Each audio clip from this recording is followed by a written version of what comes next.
What is going on to all my MCU Doctor Strange fans out there, and welcome back to my channel, Movie Files. Elliot back again with a brand new early special movie review. And I say special because this is a movie that actually did make my most anticipated films of this year. Now you can check out that video to see exactly where that film landed, but we're talking about Doctor Strange in the Multiverse of Madness, which I got the opportunity to check out in theaters the other night. And I'm just so excited to be here talking to you all about this film here in this spoiler-free review. Before we get into all the madness, make sure you're checking me out on all my other social media accounts. If you all are new to the channel and love early movie reviews, TV breakdowns, and live streams, well, make sure you all are subscribed and hitting that notification bell. And as you all can see on the screen now, if you enjoyed what I had to say about Doctor Strange in the Multiverse of Madness, well, make sure you all are liking this review as well as sharing it. But speaking of sharing, go ahead and start sharing your thoughts of this film in the comments, from how excited you were for the movie, but more importantly, once you've seen the film, let's have that discussion from not just a pros and cons perspective, but your thoughts on the direction,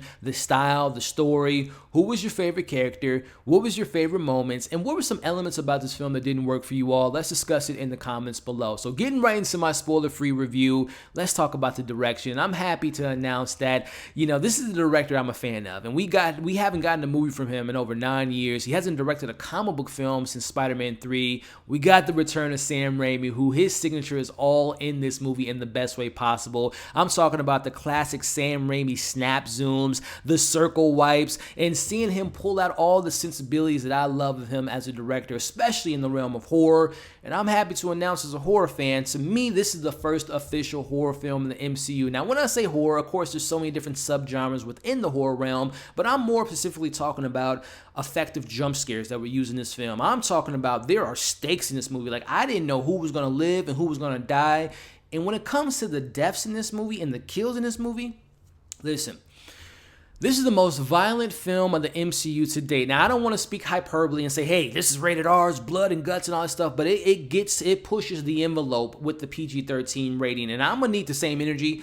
Mickey Mouse, if you were on vacation when they were filming this film, I'm going to need you to be on that same vacation with Deadpool 3, with Blade, other supernatural characters like the Midnight Suns. I'm going to need that same energy, Disney, when it comes to those films. But getting back into my thoughts of the sensibilities of Sam Raimi, who really dives deeper and highlights the supernatural elements about Doctor Strange. We got demons and monsters and very strong visuals that I wasn't expecting from this film. And speaking of not expecting, hey, this is not going to be for everyone. There's some very strong demonic elements in this movie, especially when they dive deeper into the dark hold and the spells that you can do and conjure from this dark hold.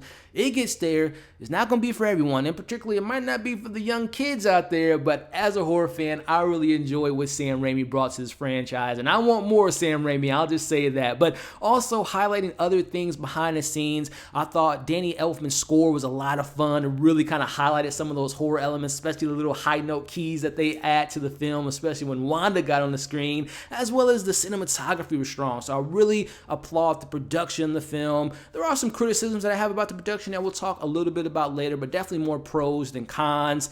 But let's talk about these performances. And I want to give out some awards, starting off with the rookie of the film. Her name is America Chavez, played by Xochitl Gomez, who I had a lot of fun with. America Chavez, I wasn't too familiar with the character, but she is cool, she is fun, she's energetic. I expect to see her in the future, maybe in some Young Avengers, maybe, but neither here nor there. I will say, though, the young lady, this is her first big blockbuster film, and there is a lot of room to still grow within the character, but I would be lying if I wasn't saying I was very impressed by her, because listen, she's acting against, Elizabeth Olsen, who's been acting since she was a kid. Benedict Cumberbatch is an Academy Award winning actor. She's working with Sam Raimi, this big Marvel project. She did her thing, and I'm very excited to see more of that character, and I thought that she was the rookie of this film. But let's move on to the sixth man of the movie, which goes to Benedict Wong, who is Wong in the movie. He's always a good time. Definitely has a lot more to do this time around, which is deservingly so, and I want more Wong. I'll just say I want more Wong of the character. I had a lot of good things to say about him, and I had a good time with the character. But let's move on to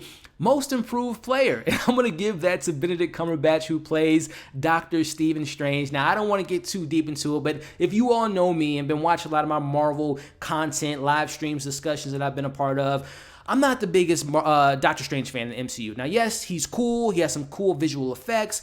I wasn't all that into Doctor Strange 1. I enjoyed him in Infinity War. I think the What If Doctor Strange is the best version of the character so far, but I am happy to announce, at least for me, I appreciate the growth that we get with Doctor Strange in this film, and particularly the plot with him facing his past actions, not only from his first solo outing, but I'm talking about I never really thought about the decision he makes in Infinity War had huge implications to, obviously, the universe. So in this film, it actually takes time to highlight how that impacted individuals, which I really enjoyed that element of the film. And also getting back to decisions that Doctor Strange makes in this movie and impacting others, there's a really strong importance of his connection with America Chavez in this film, and particularly thinking about Doctor Strange in Infinity War and remember him calling, Peter Parker, or should I say Spider-Man, because no one knows his identity after No Way Home, but the kid. When it comes to saving you and the kid, I'm going to choose the world. Now, seeing that difference in Doctor Strange and him growing and seeing how he's so different and how he wants to protect America Chavez in this film was something I really enjoyed. And also, I do want to applaud Benedict Cumberbatch. My issue with the character isn't about the performance. It's more so about just, and we'll talk a little bit about later, but going into appreciating him as an actor, he has a lot to do in this movie in regards to he's playing different versions of himself, and I really applaud that aspect of Benedict Cumberbatch as Doctor Strange. But time to give the biggest award. The MVP goes to Elizabeth Olsen, who is playing no other than Wanda Maximoff, also known as the Scarlet Witch. If there's one word I want to describe her as in this movie, wow. I mean, when you see the battle between Wanda and the Scarlet Witch and the difference between being a monster and a mother and seeing all the trauma culminating from what we got from Age of Ultron, what we saw in Civil War, Infinity War, Endgame, WandaVision, all leads up to this point. I mean, we're seeing a lot of elements of this character. We're seeing things from her being someone that is unhinged, very scary, but also vulnerable and extremely powerful in this film. She's given us everything. You don't want to play games with Wanda in this movie, and I was just here for it. She provided some of the most shocking moments that we have seen in the MCU. Wanda was no one to mess around with. That's all I'm going to say, and I really enjoyed that character. We're going to talk about her a little bit later, but for the most part, she stole the movie from me. But lastly, I want to touch on a couple things. Number one, the themes in the story. We have the writer who wrote Loki being brought back into this film. And, there's probably uncredited writers, but he's like the solo writer of this film, and I do appreciate after seeing Loki, they continue to touch on the elements of the multiverse, expanding on the multiverse, giving us new ideas of what you can do within the multiverse, which as a fan of Marvel and the comics, I really enjoyed the expansion of the multiverse in this film. But also, I want to talk about some of the themes that we get in this movie, from redemption, forgiveness, not willing to risk others' lives for your personal gain, not being able to force your will on people to fill a void. There's a lot of strong themes that I appreciate about this movie. And the last thing I want to bring up before we get into my criticisms, I was scared about the runtime, and I was also scared about the cameos. In particularly with the runtime, 2 hours and 6 minutes, I'm like, how in the hell can you address all the stuff with the multiverse and Doctor Strange and Wanda? I'm happy to say that I feel like the film gave us a lot with a little bit of runtime. Now, don't get it twisted. 2 hours is a long time, but I feel like from the beginning to the end, it just moved along, and I thought that the pacing was really well handled in this movie. And then when it comes to the cameos, no spoilers. All I'll say is I felt like the cameos did serve a purpose within the narrative. It didn't force its way into the narrative. Some people might say it's fan service, but it's a comic book film. And yes, as a comic book fan, I enjoyed those elements. And when it comes to the cameos, the only thing I'll say is, okay, yep. Yeah, okay. Wow. That's all I'll say when it comes to the cameos. More to be discussed in future spoiler reviews of this film. But let's get into my criticisms now. Getting to the small nitpicks. The visual effects weren't as clean as I wanted them to be. I remember when Spider-Man No Way Home came out, the visual effects team said, hey, we were still working on the visual effects the week it was in theaters. I wouldn't be surprised if we hear that same story with this film. I'm not saying it's horrendous visual effects, but it wasn't as clean as it could have been, especially when it comes to certain creatures that we get in this film. I'll just kind of leave it at that element. So that's a little nitpick there. This isn't necessarily a positive or a negative. I'm just very curious. We've had this conversation for the last year. I'm just wondering, if you are watching this video, if you didn't see WandaVision, Loki, What If, were you all able to appreciate some of the elements that this film had to offer? That's all I want to kind of pose that question to those that didn't see those shows. But getting back into my real criticisms with this movie. Now, number one, I mentioned Sam Raimi's direction. I felt like his direction truly overpowered the script, because if I'm being honest, the script to me wasn't as balanced, it wasn't as focused, it wasn't as strong, it was kind of messy, if I'm being honest with you all. There are some things that I appreciated with the script that Michael brought, but there were just some elements like I felt it was very unbalanced, and it is clear as day that the direction is so much stronger than the writing department, which is kind of unfortunate for me. But getting back into how I highlighted, I gave the award to Doctor Strange, Most Improved Player, but there's still a distance that I have with the character. I can't really explain it as far as Stephen. I don't really have a full understanding of who Stephen Strange is. Now, the film does give us a little bit of backstory, something that happened to him as a kid that kind of shapes his point of view of saving lives per se, and that was cool. But it wasn't enough of that. And when it comes to the film, it's like much later than I was anticipating. So I still feel like there's, and it's not a knock on the performance, I'm just not connecting to the character quite yet, like the way I want to with other characters like Captain America, Iron Man, so on and so forth, Black Panther. But there's a disconnect with me with Doctor Strange that still hasn't fully, I still haven't fully embraced the character, which is a bit of a fault when he's the lead of the film. But speaking of distance and feeling off and feeling a bit disconnected, Rachel McAdams is a great actress. She is also really good in this film as Christine. She's given a lot more to do in this film. But I'm not going to lie, for me, the chemistry between her and Benedict Cumberbatch as Doctor Strange is just not there for me. I don't feel it. I never root for it. I don't want more of it, if I'm being honest with you. I just feel like it doesn't work for me personally, which also, I mentioned Wanda, who is the MVP, no doubt. Performance is incredible.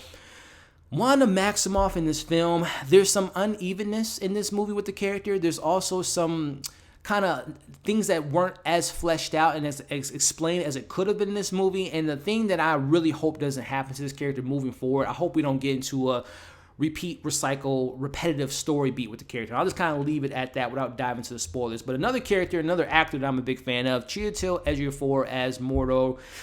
I don't know if Marvel knows what they're doing with the character. Like, he feels very kind of low-key-ish to me, like very cool character, great performance, but they just don't know what to do with the character quite yet, especially events that take place in this film. It's just kind of like left up to like, oh, that's kind of underwhelming. And I don't want to dive deep into that, but Chiwetel Ejiofor is a great actor, and I don't know if Marvel knows exactly what to do with that actor. So those are kind of my main pros and cons before we give you my overall thoughts and my score of this film. If you stuck around to this point in the video, I appreciate you. If you haven't already, make sure you like this review, share it, start leaving your thoughts in the comments, and subscribe to the channel if you haven't already. Overall, Doctor Strange in the Multiverse of Madness truly has some great horror elements that were highlighted beautifully in this film, and is easily the most violent film to date. Wanda, like I mentioned, steals this show. She is fantastic. I had a lot of fun with America Chavez. I do like the improvement in the growth of Doctor Strange, but I want to connect to the character more.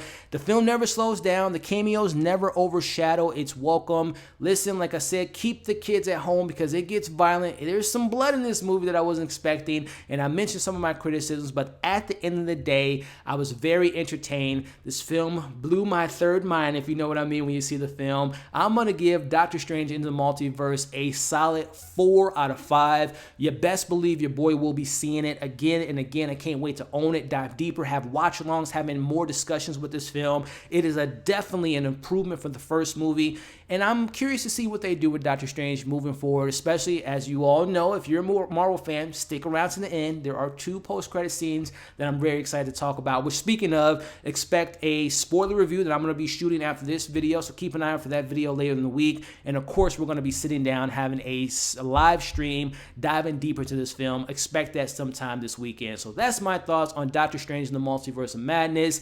Definitely something worth checking out. And when you do, let me know your thoughts of the film, from your pros, your cons, favorite characters, favorite moments, what didn't work for you all. Let's discuss it in the comments below. Like I said, thank you so much for watching this review. Thank you again for supporting the channel. Again, just a friendly reminder to like, share, comment, subscribe, come and join the community, hit that notification bell. Keep an eye out for some more Doctor Strange content. Hope you all are staying safe. Hope you enjoyed the review. As you can see on the screen now, come and join the community. Check out my other content. We'll catch you all on the next video.